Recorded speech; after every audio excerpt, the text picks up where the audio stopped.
Welcome to the YouTube channel. Been wonderful. My name is Donnell, and first of all, shouts out to my friend for letting me borrow her G7X. She has a YouTube channel of her own. If you should go over and subscribe. She let me borrow this for a couple of days, so I'm going to give you my initial impressions. Some physical characteristics that stuck out to me with the G7X Mark III, especially when I compare it to the Sony ZV-1. It just feels nice. It has a nice metallic feel on the top and the bottom, and then a little rubbery kind of soft material that's around the grip and the body, and it just feels nice in the hand. I noticed it has a lot more tactile feel because it has the protruding buttons, which is, you know, a matter of preference if you like that or not. I like the clickiness of it. I like that it has control rings on the front and back. It's, I think, marketed towards vloggers, but it does have a compensation dial on the top and a mood switching dial. The Sony ZV-1s is digital and it's okay, but I prefer the physical dial, I think. One of the other things is they have a flip up screen instead of that fully articulating flip out screen like the Sony ZV-1, which I do like, and seeing as though it doesn't have a cold shoe mount, which is,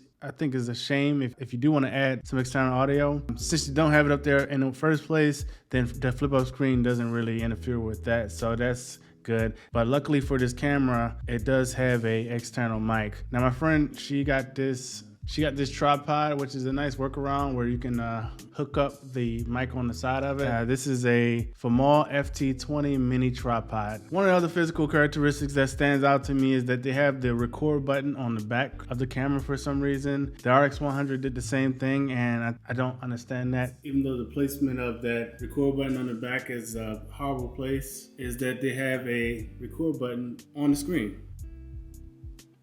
which is nice. But the ZV-1, I think their placement is perfect. It's right on top of the camera. This camera also has a flash. So if you are wanting to use this camera for photography, I think it's pretty well suited for photography, but I think most people are gonna get this camera or be looking at this camera for vlogging. Let's talk about some of the internal factors, right? Like the physical factors do play a part in if you like a camera or not, at least for me. The feel, that's why I like the Fuji X100V so much, is how much I enjoy using it. It does play a factor, but there is some internal factors like the touchscreen. Nobody does the touchscreen like Canon, period. Like, they have one of the best touchscreens on the market. It feels basically like you're using a phone. It has full functionality compared to the ZV-1, which is very limited in how you can use that touchscreen. So that's a big plus. If you are transitioning from a cell phone to a camera, I think this will be a better transition for you. One of the other intangibles is the look, right? Like, they both shoot 4K 30, and they both shoot slow mo, time lapse. You know, they're pretty much similar in like all their features on the inside. But there is this color science that Canon is known for,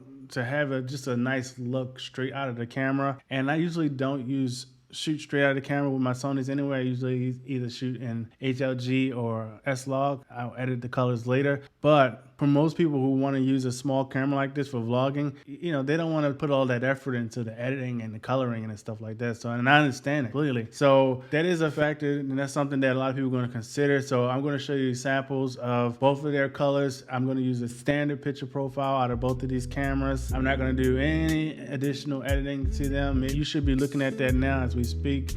Okay, so this is a autofocus test and a color science test. Also, how is the audio coming straight out of camera for the G7X?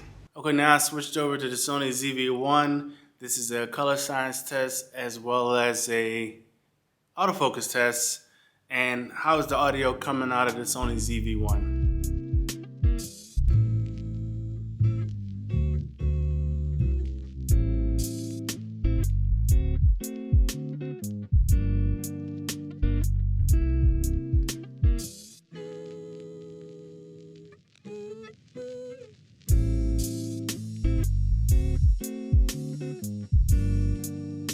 Let me know what you guys think. Do you prefer one over the other? So for full transparency, I've only been using this for about a day, less than a day really, and I ran into one issue so far, and that's the 4K overheating. And I don't know if it's just me or what, but I barely was using it in 4K, and then it was starting to overheat, and then in fact it wouldn't let me use the camera. It told me to either go down to a lower quality or to just turn the camera off or whatever. So I was like, no, that's not gonna work for me. But that's something to keep in mind. Like I said, it could be me, maybe I'm doing something wrong, but I haven't used it too much. If I have any update to that, I'll let you know in the pinned comment. But for now, that is something you should be aware of if you are looking at these two cameras, the ZV-1 by Sony and the G7X Mark III by Canon. Okay, I'm gonna take some trash shot real quick, and then I'm gonna go up to the rooftop. Right now, I am on the ZV-1. I got it in intelligent auto because I wanna see how it compares to the vlog mode. Okay, one thing while testing out these cameras that I took advantage of, or I took for granted to a certain degree, is that the ZV-1 automatically turns on when you open it up. G7X doesn't do that. Really nice, but I do like this record button that's on the screen.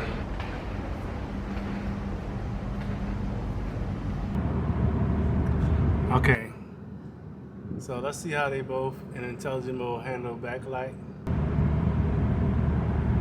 And it's hard as hell. I ain't gonna lie. They both look dark.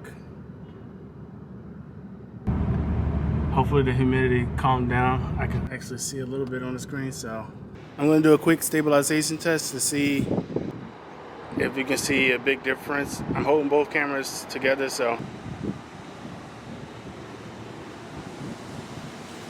And I can tell you right now, just looking at the screen, whew, I could tell you by looking at the screen, the Canon definitely looks like it's more stable. But let's just do like a panning shot.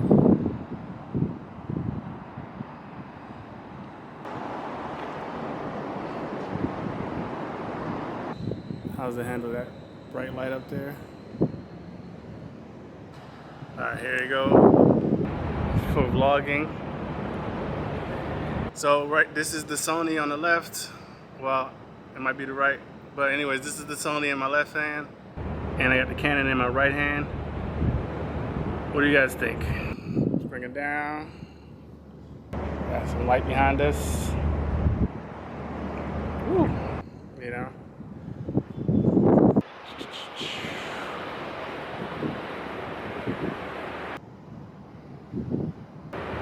Canon. Sony. Canon. Sony. Switch sides. Canon. Sony. Basically how I feel about this camera. I had to compare it to the ZV-1 because they're both kind of marketed towards the same purpose, which is like the vloggers, the everyday shooters. I think even like a YouTuber, like you might want to use this as a YouTube camera, especially since they both are able to have external audio. I think that a lot of the physical characteristics of the Canon and the color and a lot of things that they do right, I like, but I wouldn't want to sacrifice the hot shoe mount, the placement of the record button, the fully articulating flip out screen, and some other factors. This vlog mode is pretty intelligent. I think it works really well from what I can tell so far. This macro mode is pretty good. It has a more zoom than the ZV-1 too. So, all right, here we go. I just went into the settings and I turned on the clear and the zoom. And looks like this might be the full extent of it. So, okay, yeah, look at that. Oh yeah.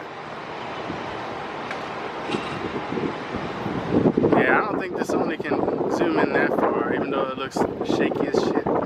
So for me, I am gonna stick with my ZV-1, especially since I mostly shoot with Sony cameras anyway. But I think this is a nice camera. I do like this screen. I do like the flip up screen. I don't prefer this one over the other one, but I do like it. Do you guys have any thoughts on the G7X Mark III? Do you guys have any experience with it, or do you guys own it? Let me know what you guys think. Let's have a conversation about these cameras in the comment section below. Are these the top 2 vlogging cameras? That's it. That's today's video. Hopefully the audio sounds decent out here. If you guys like this video, make sure you subscribe for future content. And I'll see you guys on the next video. Peace.